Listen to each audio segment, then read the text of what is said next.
Hello, I'm Keith Allen, and in today's 1-minute workshop, I'll give you some tips for a successful tree pose that you can use in any balancing pose.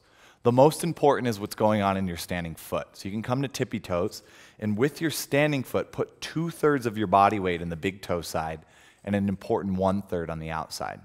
From here, you can lift your opposite foot, find a nice setup, and again, more weight on the big toe side of your foot. As you press down, that's going to give you a nice lift, one or both hands to heart, choice to grow branches. And now the second most important tip is your drishti, where you set your eyes.